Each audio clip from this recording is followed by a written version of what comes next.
Pemirsa, seorang pedagang di Pasar Bogor ditangkap polisi lantaran menolak pungli. Keluarga korban pun mengadu ke Presiden Joko Widodo saat mengunjungi pasar tersebut. Polisi Pak di sini. Om, kami menolak pungli ditangkap polisi, Bapak. Kami bingung. Menolak pungli ditangkap polisi. Sepasang pedagang pria dan wanita di Pasar Bogor langsung mencurahkan isi hatinya saat Jokowi melintas di dekat lapaknya. Mereka mengeluh banyaknya pungutan liar di Pasar Bogor. Bahkan pamannya kini ditahan polisi karena menolak pungli yang dilakukan preman. Presiden Jokowi berusaha menenangkan kedua pedagang dan meminta Sekretaris Kabinet Pramono Anung untuk mencatatnya.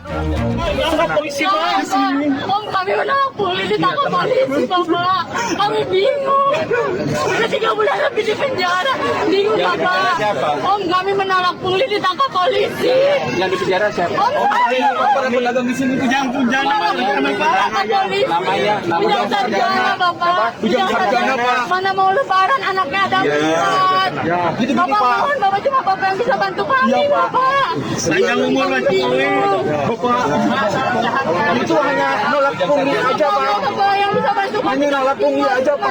Kita punya bukti semua, Pak. Demi Allah kami, Pak. Sementara korban yang dituding pungli mengaku sempat terjadi cekcok sebelum terjadi pemukulan. Cuman di belakang. Setelah kami membagikan air mineral, kami kembali, tiba-tiba ada yang memukul teman saya, saudara Ade Komeng. Dan saya ingin membantu dia. Kemudian saya ikut dikeroyok sampai lengan saya memar atau bengkak. Datang malah berbondong. Polisi pun mengaku belum pernah menerima surat untuk mediasi antara pelaku dan korban. Kami juga tidak bisa.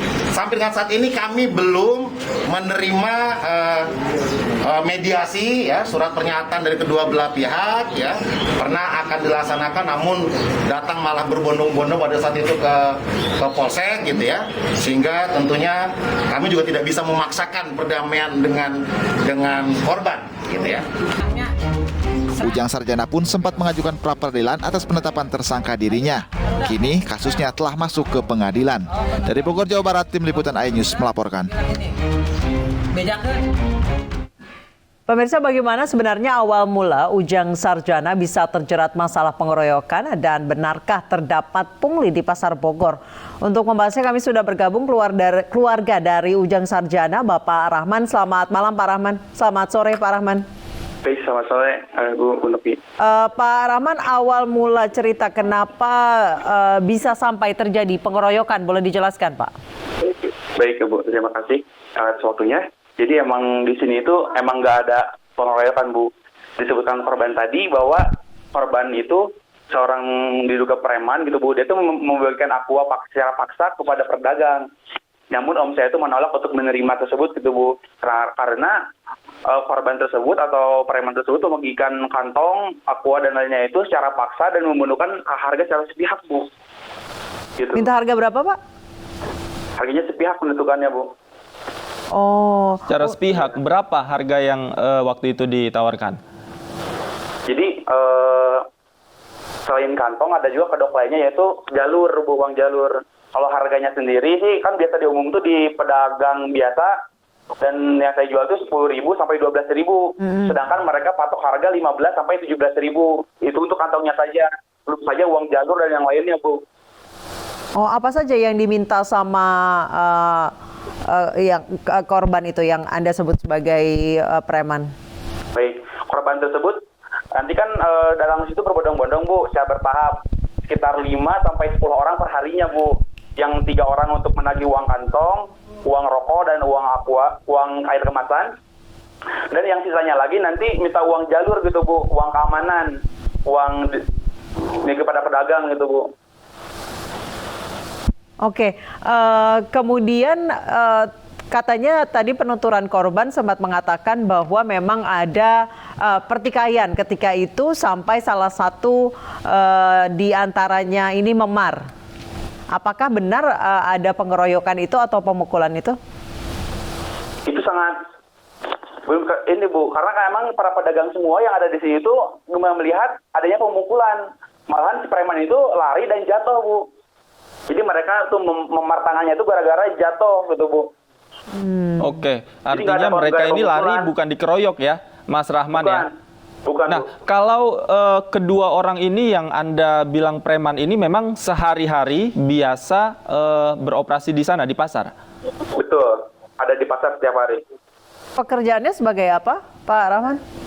Dia memaksa menjual kantong, memaksa secara paksa para pedagang. Kalau pedagang nggak minta, dia mengacungkan golok senjata tajam ke para pedagang. Jadi kalau nggak paksa dia mengancam akan melakukan kekerasan kepada para pedagang. Dan itu sudah terjadi. Oh, seperti itu ya. oke. Jadi memang Iya. menjual dengan harga yang lebih tinggi tapi dengan pemaksaan. Sudah Iya. berapa lama hal ini terjadi sampai akhirnya kerabat Anda ini melawan? Sebenarnya sudah lama sih, Bu. Dan lagian kalau misal dia asli tukang pedagang, dia asli pedagang kantor dan kresek, dia akan membawa senjata tajam dan yang lainnya gitu, Bu. Oke, Pak Rahman, ketika saudara Anda Ujang Sarjana ini diamankan oleh polisi, apa yang disampaikan oleh Anda? Apakah informasi ini juga sudah Anda sampaikan kepada polisi Iya. pada saat ditangkap itu? Sudah. Pada tanggal 17 Januari 2022, mohon maaf, saya akan bilang ke penyidik bahwa itu seorang preman gitu. Dan yang paling anehnya itu, penangkapan ini tuh dari pihak polisi juga nggak menggunakan SOP dan lainnya, nggak ada surat pemanggilan tugas ke om saya, nggak ada sebagai saksi, nggak ada surat penyelidikan juga gitu, Bu. Dia langsung ditangkap dan dibawa, itu pun bilangnya ingin diskusi dulu di bawah.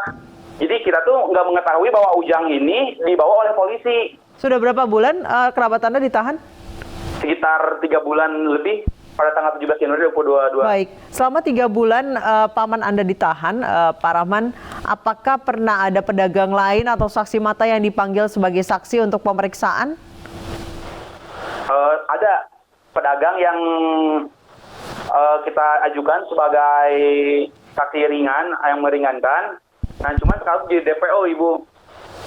Kenapa? Malah jadi DPO. Oh, Oke. jadi belum berhasil dipanggil sebagai saksi ya? Sudah, kita sudah mengajukan saksi ringan. Cuma saksi ini jadi DPO sekarang. Padahal sehari-hariannya setiap hari, setiap malam tuh ada di Pasar Bogor. Kalau DPO kan hilang, Bu. Ini ada Oh, di Pasar tiba-tiba Bogor. pada saat dipanggil ini tidak ada ya? Ada, sudah melakukan keterangan BAP. Cuman pas masuk ke P21, ke Kejaksaan, malah melakukan DPO, yaitu saksi sebagai pedagang ini yang meringankan om saya. Apa alasannya menjadi DPO, Pak Rahman? Makanya itu yang tanya-tanya. Padahal kan semua saksi yang lainnya pun sudah menyebutkan bahwa pedagang ini melakukan pemukulan. Oke. Pak Rahman, upaya apa lagi yang Anda lakukan dan keluarga ketika Anda sudah membeberkan informasi kepada penyidik, kemudian juga paman Anda ini tetap ditahan, upaya apa lagi yang Anda tempuh? Ya baik, alhamdulillah sih. Kemarin kan semenjak dari Pak Presiden jadi nyusul ke Polda, dan itu langsung ada propam yang datang ke sini. Dan kita menjelaskan semua berkas-berkas, termasuk saksi-saksi dan juga bukti kunci bahwa pelapornya seorang preman. Gitu. Oke, baik. Pak Rahman, untuk proses di meja hijau sudah berapa lama? Sekarang masuk ke minggu sidang ketiga. Kita lagi mengajukan eksepsi bahwa berkas. Oke, baik Pak Rahman, terima kasih banyak atas waktu dan informasinya sudah berbagi bersama kami di iNews Sore. Selamat sore.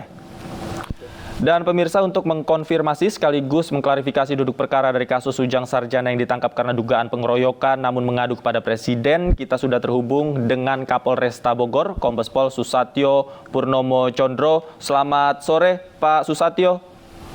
Selamat sore, Mas. Baik, Pak Susatyo, jadi sebenarnya seperti apa konstruksi perkara ini terjadi? Ada yang bilang bahwa korban ini melakukan pengeroyokan, namun ada juga sebenarnya ia dipalak. Jadi yang benar seperti apa, Pak, fakta-faktanya, Pak? Baik, yang pertama perlu kami sampaikan bahwa kami sejak kejadian tersebut, ya, ketika saudara Nurlia itu menyampaikan kepada Bapak Presiden, kami menangani dengan sangat serius. Dari Bapak Kapolda, dari Mabes Polri, semuanya memberikan atensi khusus terhadap perkara Ujang Sarjana ini. Dan yang kedua, secara manusiawi, kemanusiaan tentunya kami juga turut prihatin dan bersimpati atas Bapak Ujang maupun Bapak Andriansyah sebagai korban, sehingga memang di mata kami bahwa keduanya adalah masyarakat. Kami harus menjalankan hak-hak hukum daripada pelapor, dalam hal ini adalah Andriansyah. Yang berikutnya bahwa kejadian tersebut adalah pada tanggal 26 November tahun 2021. Kemudian mereka sempat mencoba mediasi namun tidak berhasil, dan akhirnya pada tanggal 2 Desember itu dilaporkan kepada Polsek Bogor Tengah. Setelah dilaporkan tanggal 2 Desember, serangkaian penyelidikan, serangkaian kita langsung pemeriksaan, mengumpulkan alat bukti semuanya, sehingga baru pada tanggal 17 Januari itu kami tetapkan sebagai tersangka, kemudian kami melakukan penangkapan, dan tanggal 18 itu kami melakukan penahanan. Artinya bahwa proses yang kami laksanakan ini bukan secara tiba-tiba. Kami tidak melakukan secara gegabah bagaimana menetapkan Saudara Ujang Sarjana sebagai tersangka. Melainkan ada prosesnya. Kami kumpulkan alat buktinya. Dan kami sangat transparan. Artinya dari semua saksi tidak semua yang memberatkan. Dari semua, ada beberapa saksi yang diajukan yang meringankan, kita sampaikan kalau memang itu meringankan. Artinya kami mencoba merekonstruksi bagaimana kejadian pada tanggal 26 November yang terjadi. Kalau dibilang tidak ada pemukulan, buktinya ada 2 korban. Ingat ya, korban itu adalah ada 2, bukan cuma 1. Nah itu semuanya kami kumpulkan fakta-fakta itu, kemudian kami rangkum dalam sebuah berkas perkara, kami serahkan kepada pihak kejaksaan dan dinyatakan lengkap oleh pihak kejaksaan, sehingga saat ini perkara sedang maju. Terkait dengan hak-hak daripada tersangka, mengajukan keberatan dan sebagainya, kami membuka ruang itu. Mengajukan pra-peradilan, kami juga menerima, kepolisian, penyidik tetap menerima pra-peradilan kita untuk menguji apakah secara prosedur yang dilakukan oleh Polsek Bogor Tengah dalam melaksanakan penetapan tersangka, melakukan penahanan dan sebagainya seperti tadi dikeluhkan oleh pihak keluarga, itu sudah diuji. Dan sudah diputuskan oleh hakim bahwa proses yang dijalani oleh Polsek Bogor Tengah itu juga sudah selesai prosedur. Kemudian dengan kejadian kemarin, Bapak Kapolda juga memerintahkan bagaimana melaksanakan audit investigasi. Dari tim Irwasda turun, dari Kabid Propam turun, dari Dirkrimum turun, dari Wasli turun. Artinya kami ingin meletakkan masalah ini benar-benar sesuai dengan porsinya. Dan tadi sejak kemarin tim bekerja dan hasilnya memang semua yang dilaksanakan oleh tim penyidik itu netralitas, tidak ada keberpihakan, semuanya prosedur, dan alhamdulillah nyatakan bahwa semua sudah sesuai dengan aturan. Nah, terkait dengan yang disampaikan oleh pihak korban, ini ada pungli dan segala macamnya, faktanya adalah ini perebutan lahan daripada berjualan. Kalau dikatakan pungli ketika kami korban ini sebenarnya siapa sih Pak? Apakah benar mereka menawarkan kantong plastik dengan harga yang lebih mahal, kalau tidak mau dibeli akan mengancam dengan senjata tajam? Baik, ini korbannya ada 2. 1 Pak Andriansyah, 2 adalah Bapak Agus Susanto. Dua-duanya adalah penjual, memang menjual aqua dan kantong kresek dan semuanya. Pasar Bogor itu pasar malam, biasanya menjelang jam 2, jam 3 itu pedagang sudah mulai berjualan. Nah, kedua korban ini dengan cara marketingnya lah seperti itu, dia menyerahkan semuanya. Namun ketika kita tanyakan apakah ada pemaksaan, kemudian kita lihat harganya gimana, oh kami menggunakan aqua yang 600 mili, harganya pantas, kalau nggak dibeli gimana, tidak ada masalah dan sebagainya.